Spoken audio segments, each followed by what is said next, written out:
in general, I hate all women, I hate all faggots, I hate all Jews, I hate all anything. 17 old country music stars who were criminals before Nashville. Country music loves a clean redemption arc, but the real thing never starts with pressed suits and perfect smiles. It starts with blue lights in the rearview, a court date circled in shaky pen, and a vow whispered to nobody in particular. Before Nashville ironed shirts and tuned Telecasters, a surprising number of its legends learned about consequence the loud way. Bars became classrooms, county jails became night schools. Songs were written with a hot conscience and a cold cup of coffee. What follows isn't a museum tour. It's a walk through 17 lives that veered hard, stumbled, and then somehow found rhythm. Some carried rap sheets, some carried rumors thick as summer heat, and a few saw headlines that tried to bury the melody altogether. The point isn't to glorify trouble. The point is to trace how hard lessons hardened voices and focused pens. If you've ever heard a chorus that felt like a scar healing in real time, you already know how this story works. We're stepping into the truth behind the outlaw glow. Not fashion, not myth, but choices, consequences, and the strange mercy of a second verse. Johnny Paycheck sang like a man who had argued with the night and lost, then returned for a rematch. Long before a working man's anthem put his snarl on every barroom wall, he learned discipline the hard way in a military stockade after a violent scrap. Later, a crowded bar turned into bad geometry. Too much noise, too little distance, one gunshot that rewrote his calendar. He did the time, faced the mirrors, and found a tone that sounded sandblasted and honest. The miracle wasn't that he walked out. The miracle was that he walked out with empathy. He warned younger versions of himself without preaching, and he left the glamour at the door. Spin his records and you hear a man who understands both sides of a fist, the one that swings and the one that shakes after. The songs aren't excuses, they're receipts. When a chorus hits just right, you can feel the moment the room gets quiet and remembers that freedom is better than swagger. Merle Haggard's biography comes with steel bars and a sharp pivot. As a restless kid, he practiced the wrong skills until punishment wrote his signature. San Quentin wasn't a metaphor to him. It was a mailing address. He watched a certain man in black play to a yard full of second chances and felt a fuse light. From that day, discipline stopped sounding like a threat and started sounding like a path. He didn't beg the past to vanish. He outworked it. He wrote like a reporter embedded in his own recovery and sang like a foreman measuring the line. His timbre carried the rattle of keys and the promise that a locked door can still swing. By the time the charts bowed, the reformed man had become the teacher and the lessons traveled farther than any fence. Johnny Cash stitched his outlaw aura from smaller stitches that refused to heal. Trespassing, drunken nights, pills that promised energy and delivered chaos. He never pretended to be a mastermind. He was a pilgrim with bad shoes and a stubborn heart, and every stumble showed up in the low end of his voice. He wore black not to look dangerous, but to stand beside people the world ignores. That's why prison concerts sounded like communion. He sang the ache without selling it as cool. The cuffs, the headlines, the apologies, they sharpened his sense of mercy. When he told a story about regret, he held the camera steady, no flattering angles. The result was a catalog that can sit with you at 3 in the morning and refuse to lie. Lefty Frizzell entered the frame with vowel-bending tenderness and a teenage scandal that nearly erased the frame. He landed in a cell when most kids are still borrowing the car, and the silence around him got loud. He learned that reputation is a balloon you guard with both hands. On the other side, his phrasing took on a tremble that wasn't weakness. It was accountability. He sang love like something fragile, not something guaranteed. He sang loss with the knowledge that one careless decision can throw a life off rhythm. Every stretched syllable feels like he's buying a little time to think twice. That patience, that careful ache, turned a precarious start into a timeless stamp on the genre. David Allan Coe treated defiance like a day job and the highway like an oath. Reform schools, real prisons, and miles of razor wire showed up before the big stages did. He wasn't polishing an image, he was surviving one. You can critique the choices and still admit the art sounds lived in.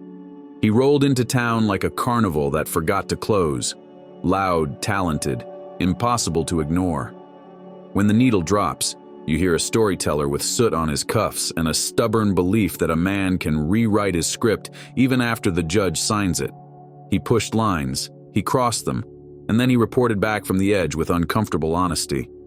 That tension fueled a career that sounded as combustible as it was compelling. Spade Cooley is the cautionary tale nobody enjoys telling. He could charm a ballroom and set a dance floor whirling, crowned the king of Western swing. Behind the curtain lived a rage that turned fatal. A courtroom took the microphone and a sentence drowned the music. There's no romance to borrow here. There's a responsibility to remember a victim, to acknowledge that talent can coexist with cruelty. The industry learned that a spotlight can cast very dark shadows, and that applause is not a character reference. History keeps this chapter because ignoring it would be a second injury. Webb Pierce pulled into Nashville like a chrome parade. Rhinestones, custom cars, a guitar-shaped swimming pool. He never met a spotlight he couldn't multiply. The whispers said his younger years brushed against bootlegging and quick money. Maybe the tales grew taller, maybe not. But his voice carried a wink that understood risk. He wasn't the outlaw who bragged. He was the showman who suggested. The records snapped with confidence, and the image did too. He turned rumor into sparkle and let the songs do the long talking. Whatever the past held, the future sounded golden and loud. Farron Young wore charm like a tailored suit and temper like a loose thread. After a drink or three, the loose thread could unravel the whole evening. Arrests followed. Apologies followed those. And one incident with a gun put fear in people who loved him. He never felt like a villain. He felt like a live wire that sometimes forgot it could hurt. On stage, he tightened the circuit and delivered grace notes the law never gets to hear. The best of his catalog captures that double exposure, mercurial man, impeccable performer, and makes it feel heartbreakingly human. Billy Joe Shaver wrote truth with a pocket knife and a grin that dared the world to blink first. Run-ins with possession charges kept his name on paperwork when it should have been on marquees. Then a bar confrontation turned into a shot, a trial, and an acquittal that split audiences into arguments. He went back to what he knew. Songs that make hard men go quiet. He didn't beg to be liked. He asked to be understood. In every chorus, there's a man telling you he's seen the worst angle and still believes a heart can be repaired with a steady hand and a guitar. Jerry Lee Lewis never entered a room so much as collided with it. The paper trail includes public drunkenness, weapons displayed at the exact wrong second, and a late-night drive to Graceland that ended under police lights. He laughed big, he played louder, and the piano answered with fireworks. If he learned lessons, he learned them in the middle of another solo. Country eventually claimed him because country understands unruly brilliance. He stayed a storm, but a storm that could light up a county line when the first chord landed. Freddie Hart stood straight, sang sweet, and carried the memory of a court-martial from the days when uniform and temperament conflicted. Discipline didn't arrive naturally, it arrived by consequence. Later, he found a gentler gear and a tone that smelled like Saturday perfume and Sunday forgiveness. The contrast between the young man who couldn't stay inside the lines and the mature artist who painted within them gave his records a soft gravity. He learned the value of restraint and turned it into melody. Ray Price tilted the whole sound toward elegance without dropping the honky-tonk core. When an arrest for cannabis made headlines, critics pretended it explained the strings and the tuxedo. It didn't. What it did do was remind everyone that rebellion comes in many tempos. Price could deliver a wink with a bow tie and make risk sound like silk. He didn't sermonize about missteps. He let the band warm the room and the voice handle the truth. Tommy Duncan learned early that bottles and fists write ugly harmony. He found a better chord beside Bob Wills, where swing danced past the trouble and into joy. The law had pulled him aside more than once, but the music grabbed his collar and said, "Stay." He did. What you hear on those classic sides is a man choosing the bright path measure by measure. No declarations, no announcements, just steady excellence that nudged the worst impulses off stage. Hank Williams Sr. carried a 1,000-year ache in a 29-year life.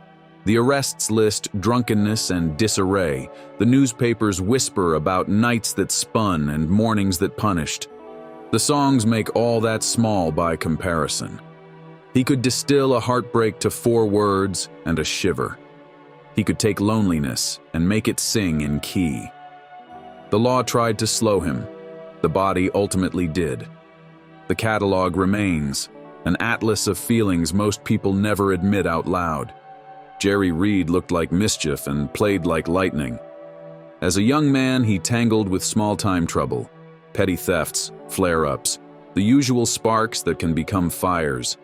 Then music gave him a better outlet and a brighter grin. He didn't rewrite history, he laughed at it and outperformed it.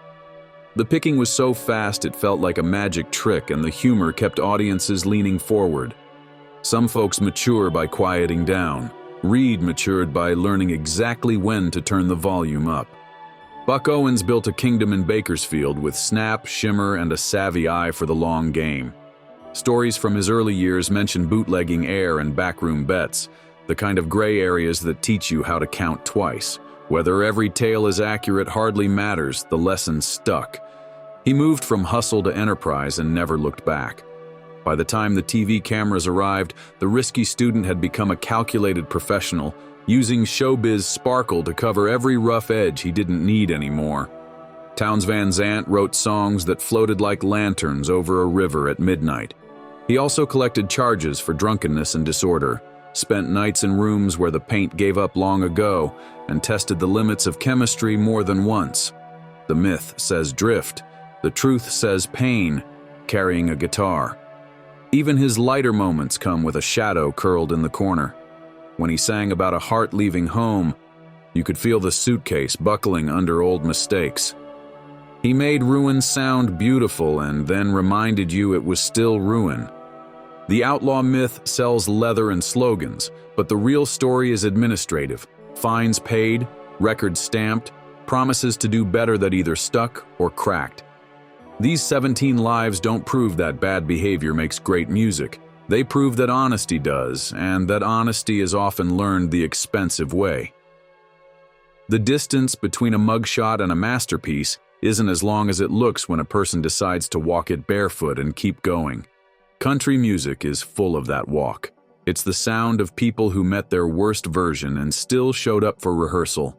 Listen again to Paycheck's growl, Haggard's discipline, Cash's mercy, Lefty's careful ache, Coe's heat, Cooley's horror, Pierce's gleam, Young's volatility, Shaver's witness, Lewis's detonation, Hart's reversal, Price's silk, Duncan's steadiness, Williams's bittersweet thunder, Reed's grin, Owens's calculation, and Van Zant's haunted light. Each carries a reminder to respect consequence without worshiping chaos. If any of this shocks you, let it be the shock of recognition. We all own at least one verse we wish we could rewrite. The miracle is that music can help. A good line steadies the hand. A strong chorus keeps the promise. And somewhere between a terrible night and a better morning, a voice steps to a microphone and tells the truth in a way that invites the rest of us to try again. Stay curious. Yet there is another layer to all this, the quiet, practical one. Trouble teaches tempo. After you've watched a judge read a sentence, you learn how to read a room. After cuffs, you understand pacing and when to leave silence. That's why these voices arrived weathered, tuned to human limits. Paycheck's growl sits like a warning flare. Haggard's discipline clicks like a metronome. Cash's low register is a blanket for the broken. Lefty bends vowels until second thoughts show up. Coe burns like a streetlight at closing time. Cooley proves talent can't acquit a violent choice. Pierce turns rumor into polish. Young adds danger to sweetness. Shaver writes like a witness. Lewis detonates. Hart softens. Price glides. Duncan steadies. Williams aches. Reed grins. Owens calculates. Van Zant floats and falls. And the music holds them without lying. Consider the line between apology and performance. Webb Pierce built spectacle because he knew presentation can buy a second chance, and a second chance can buy time to prove change. Farron Young kept testing the edge and asking the songs to post bail. Sometimes they could, sometimes they couldn't. Billy Joe Shaver carried gallows humor earned by sitting across from consequences and choosing to sing anyway. Jerry Lee Lewis interrupted his own cautionary tale with an encore and a piano that threw sparks. Freddie Hart learned to button a temper and unbutton a melody. Ray Price proved strings don't cancel grit. Tommy Duncan turned bar light into daylight. Haggard organized repentance into verses you can hammer nails to. Each one shows how craft, when it refuses to flinch, can turn history into a map for better roads. What does this mean for how we listen now? The word outlaw only works when there's a law worth keeping. A song about regret must honor that somebody paid for it. The good stuff rings with specificity. A concrete floor, a steel bunk, a buzzing soda machine in a booking room, a mother staring at a phone that won't ring. You hear those details in the breath before a chorus. In the beat, a drummer holds longer. In the word, a singer refuses to decorate. Marketing can fake mood. It cannot fake earned quiet. When that quiet appears, listeners lean in and the story lands with weight, not perfume. When the song ends, the room doesn't roar. It exhales. Grateful honesty came dressed like a tune, not an alibi. Redemption lives in community, not just in a comeback headline. The players who cut those sessions knew what each singer carried. A steel guitar leans under a vulnerable note like a friend's hand on your shoulder. The drummer sets the snare back to calm a hot engine. A fiddle rises like breath when a truth lands. The producer stops the take when a lyric slips from honest into easy, because easy breaks under lights. The magic isn't just survival, it's a room of prose helping honesty travel. That pact between arrangement, verse, and voice turns confession into craft, and craft into memory people can keep. Nobody announces the pact. You feel it when the band breathes together and the song tells the truth. We misremember Nashville as one sound when it's really 100 storefronts on one street. Bakersfield grit pushed against polish, and both sides learned. Outlaw wasn't a uniform. It was permission to keep what makes you honest. Sometimes that meant a rough voice against strings. Sometimes a tuxedo grinning through a line the elders wouldn't approve. The street works because it holds both the church and the bar, both the clipboard and the jukebox. Owens proved a clean image can hide a hustler's math. Williams proved sorrow can headline. Van Zandt proved poetry can stand beside a police report. Price showed elegance can carry a rebel heart. Listen closely and you can hear the moment a singer stops explaining and starts admitting. Paycheck does it when his tone drops from bark to gravel. Haggard when he trims the flourish and lets the syllables walk home. Cash when he slows the breath and refuses to hurry. Lefty when he stretches a vowel until a second thought arrives. Coe when he cuts a joke and lets weariness through. Cooley never gives us that. The record ends in a courtroom. Pierce with a wink that finally means caution. Young when the apology outlasts the hangover. Shaver when the witness stand creaks. Lewis when the piano cools and he stays. Hart by choosing restraint. Duncan by steadiness. Price by refusing to apologize for polish. Owens by letting commerce fund sincerity. None of this says artists need a rap sheet. It says songs that last tell the truth about cost. Some pay at the county level, others pay in quiet ways that never hit a blotter but still leave marks. These records feel like they know your secrets because the makers quit pretending. That's the trade. Tell the truth and the crowd lets you stay. Break the deal and the applause goes hollow. Country endures because it values receipts over excuses. A verse admitting the bill came due will beat swagger. Humility travels farther than spectacle. One honest detail can outlive a stadium of fog machines. Where does that leave us as listeners? Maybe with patience for imperfect messengers and less appetite for stunt work. Maybe with ears tuned for sincerity over style points, and gratitude that a chorus can carry a warning you hum. The next time a voice like Paycheck scuffs the room, let it. The next time haggard steadiness feels like a mentor, listen. The next time cash makes you feel less alone, mark a date. Let Lefty's ache slow your temper. Let Coe's heat remind you boundaries matter. Let Pierce's polish teach caution. Young's volatility teach humility. Shaver's witness teach courage. And Lewis's shock teach restraint. Let Hart's softness, steady breathing, Price's glide remind you grace has backbone, Duncan's swing keep you kind. Williams's ache give you language. Reed's grin keep you curious. Owens's savvy keep you shrewd. Van Zant's lantern light home. Hold one last image, a grimy backstage sink, a crumpled set list, a cheap mirror cutting fluorescent lines across a tired face. Somewhere in that reflection, a singer decides not to fake it. The band leans in. The crowd hears the difference. For 4 minutes, the world forgives itself a little. The bargain isn't that mistakes are glamorous, but that honesty can redeem the time left. If a song helps you drive past the old exit, take the new road. If a chorus shakes a confession loose, let it fall. If a bridge says call somebody back, pick up the phone. When the tune fades, carry the quiet like change. Proof music can talk you out of a bad idea in time. Carry it into tomorrow, gently.